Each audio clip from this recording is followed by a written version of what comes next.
Hai, apa khabar murid-murid? Cikgu harap semua murid dalam keadaan sihat dan sejahtera. Kita akan teruskan pelajaran pendidikan moral bersama saya, Madam Rosita.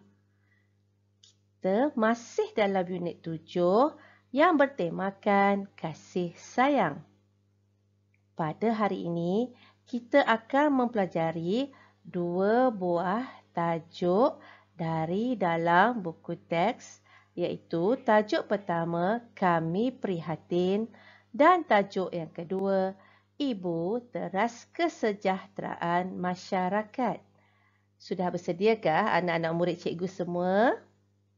Kalau bersedia, kita akan mulakan pelajaran kita selepas ini.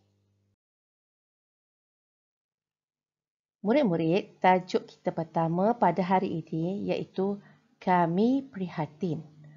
Apakah yang dimaksudkan dengan prihatin murid-murid?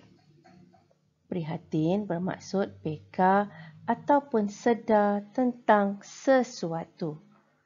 Cuba kita lihat, apakah yang dikatakan dalam tajuk Kami Prihatin ini?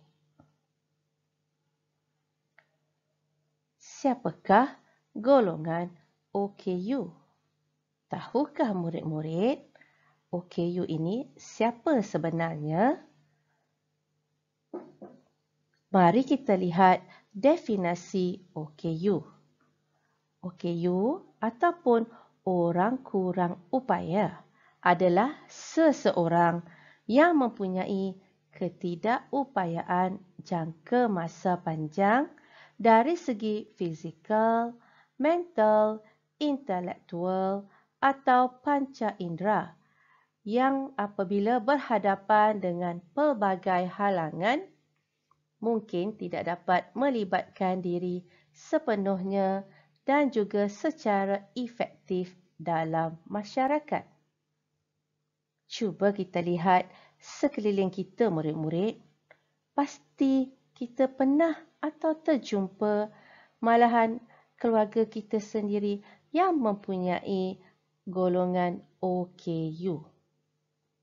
Golongan OKU ini mempunyai keterbatasan dalam membuat satu perkara ataupun melakukan sesuatu benda kerana mereka kekurangan dari segi fizikal, mental, intelektual dan panca indera. Jadi kita sebagai rakyat yang sempurna, serba-serbi haruslah sentiasa juga memikirkan mengenai orang OKU ini. Murid-murid boleh rujuk dalam buku teks muka surat 62. Mari kita lihat bersama-sama apa yang ada dalam muka surat 62 tersebut. Lihat gambar disediakan. Siapakah budak lelaki ini? Kenapa dia bersedih? Dari gambar yang ditunjukkan, kita pasti budak lelaki ini adalah OKU kerana dia menggunakan tongkat untuk bergerak. Siapakah pula tiga sekawan ini? Apakah yang mereka lakukan kepada budak lelaki tersebut? Kita boleh lihat budak lelaki ini sangat sedih. Mungkin dia mengalami satu peristiwa yang menyedihkan hatinya. Jadi, tiga sekawan ini yang merupakan sahabat baik, cuba untuk menggembirakan dan juga untuk menyelesaikan masalah yang dilalui oleh budak OKU tersebut. Bagaimanakah tiga sekawan ini mempunyai sikap untuk membantu golongan OKU itu? Kita lihat carta alik yang disediakan. Mula, kita haruslah menanam sikap menyayangi OKU dari kecil. Kemudian, kita harus mengambil bahagian dalam setiap aktiviti yang dijalankan dan melibatkan orang OKU supaya kita sentiasa peka terhadap keperluan golongan OKU. Dari sikap sikap menyayangi orang OKU, kita dapat memupuk perasaan sayang akan golongan OKU tersebut. Jadi, hasil dari sikap menyayangi dan menghormati golongan OKU, kita akan dapat melahirkan satu masyarakat yang menyayangi golongan OKU sedari kecil sehinggalah dewasa. Murid-murid, mari kita lihat soalan-soalan yang disediakan berkaitan dengan OKU. Lihat yang pertama. Apakah cara lain untuk memupuk kasih sayang terhadap golongan OKU dalam masyarakat? Kita lihat jawapannya ya murid-murid. Yang pertama, tidak menggunakan kemudahan yang telah disediakan untuk golongan OKU seperti tandas OKU ataupun parking OKU. Ini adalah kerana kemudahan tandas dan juga parking adalah antara kemudahan yang telah ataupun selalu disalahgunakan oleh masyarakat yang lain. Sedangkan orang OKU amat memerlukan kemudahan yang disediakan untuk mereka bagi menjalani kehidupan harian. Yang kedua, tidak menghalang laluan-laluan OKU seperti meletakkan kenderaan di laluan taktil untuk orang buta.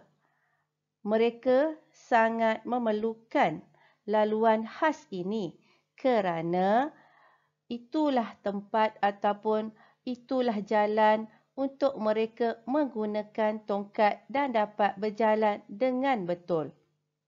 Kita juga janganlah menghalang laluan apabila kita meletakkan kereta ataupun kenderaan di tempat laluan berkerusi roda. Ketiga, kita hendaklah menghormati keutamaan tempat duduk awam bagi OKU. Janganlah kita menyalahgunakan kemudahan tempat duduk yang disediakan oleh OKU demi kepentingan diri kita sendiri. Yang keempat, ajari anak-anak supaya tidak mengejek-ngejek ataupun menghina kanak-kanak dan orang OKU. Sebab memang sifat kanak-kanak yang suka bertanya dan sering mempamerkan perasaan mereka tanpa sebarang fikiran ataupun terlebih dahulu memikirkan perasaan orang lain. Jadi ibu bapa sangatlah penting untuk mendidik anak-anak supaya menghormati dan juga menyayangi golongan OKU. Dan yang kelima, bertanya dengan sopan sekiranya orang OKU itu perlukan bantuan seperti untuk melintas jalan ataupun membantu untuk menolak kerusi roda mereka.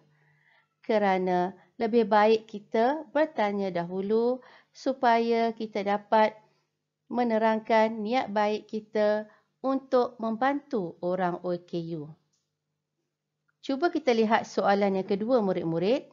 Jelaskan perasaan kamu berdasarkan situasi di atas. Apakah perasaan kamu? Jadi, nyatakan dan tuliskan jawapan kamu sendiri. Soalan ketiga. Anggota masyarakat patut memupuk amalan menyayangi golongan tertentu seperti OKU. Jelaskan. Kita kena lihat ya murid-murid. Sebagai rakyat ataupun kita sebagai anggota masyarakat yang hidup dalam sesuatu komuniti. Kita patutlah memupuk amalan menyayangi golongan orang OKU ini sedari kecil. Rakyat Malaysia yang terdiri daripada kepelbagaian masyarakat memerlukan kita saling menghormati hak antara satu sama lain bagi mewujudkan suasana aman dan harmoni. Ya, kita mempunyai hak masing-masing dalam kehidupan masyarakat. Kesedaran akan wujudnya golongan OKU dalam masyarakat seharusnya dipupuk dari kecil agar golongan tersebut tidak dipinggirkan dalam masyarakat kita sendiri. Ini amatlah penting bagi melahirkan masyarakat yang prihatin dan menghormati hak-hak orang lain, terutamanya bagi komuniti orang kurang upaya ataupun OKU.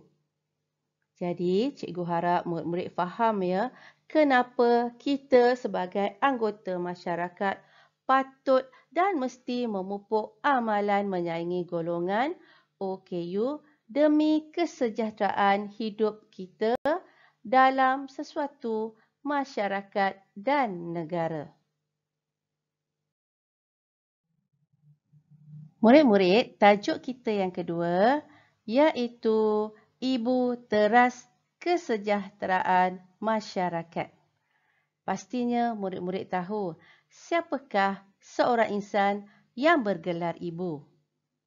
Seorang ibu sangat penting dalam kehidupan kita seharian, termasuklah dalam masyarakat.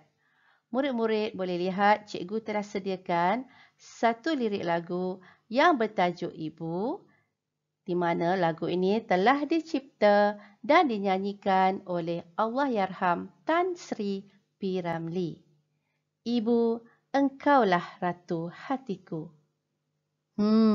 Mungkin murid-murid boleh cari lagu ini dan nyanyikan khas dan istimewa untuk ibu tersayang. Murid-murid, sila rujuk dalam buku teks muka surat 63. Laura, Agelia dan Gan akan menghadiri majlis sambutan Hari Ibu di Taman Bersatu. Jadi, mereka merancang untuk melakukan sesuatu bagi menunjukkan kasih sayang mereka terhadap kaum ibu. Mereka juga merasa bangga apabila mereka dapat membuat dan menghadiahkan sesuatu kepada ibu-ibu yang ada di kawasan mereka. Kerana dengan ini dapat merapatkan hubungan mereka dengan masyarakat setempat. Murid-murid, mengapakah kamu patut mengamalkan sikap kasih sayang terhadap kaum ibu dalam masyarakat? Ingat ya murid-murid, bukan hanya kita menyayangi ibu kita dalam keluarga, tetapi juga kita haruslah menyayangi semua kaum ibu dalam masyarakat kita sendiri. Mengapa ya murid-murid? Pertama, untuk membalas jasa dan pengorbanan mereka yang melahirkan dan membesarkan kita. Kedua, ibu-ibu adalah guru yang akan mendidik anak-anak sedari kecil. Yang ketiga, untuk mewujudkan keluarga yang harmoni, bahagia dan berakhlak baik. Dan yang terakhir, dari keluarga yang bahagia dan terdidik oleh ibu-ibu, mereka dapat melahirkan generasi bangsa Malaysia yang cemerlang dan berketerampilan. Sebab itulah murid-murid, kita harus mengamalkan sikap kasih sayang terhadap semua ibu-ibu dalam masyarakat kita tanpa mengira bangsa, agama maupun kepercayaan. Kerana kita hidup dalam satu masyarakat yang pelbagai kaum, tetapi kita tetap bersatu padu.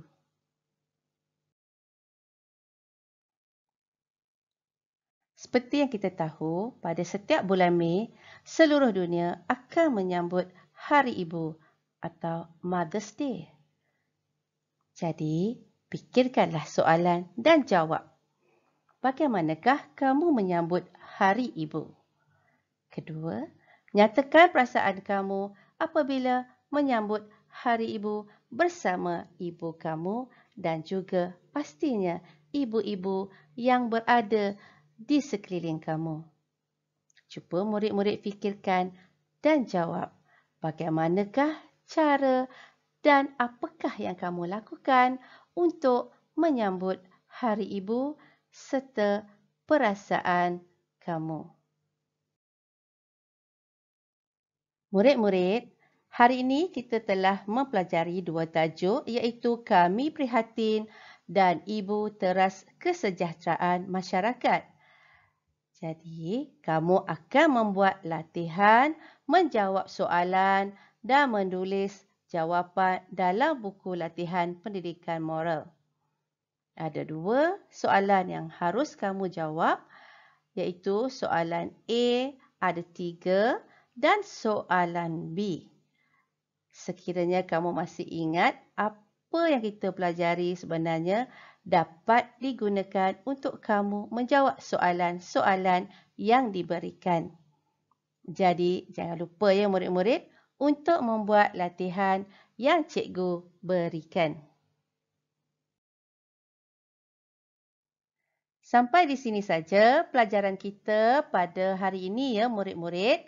Jadi cikgu harap murid-murid telah faham dan ingat apa yang kita telah pelajari pada hari ini. Terima kasih kerana belajar bersama cikgu dan see you again. Goodbye from me, Madam Rosita.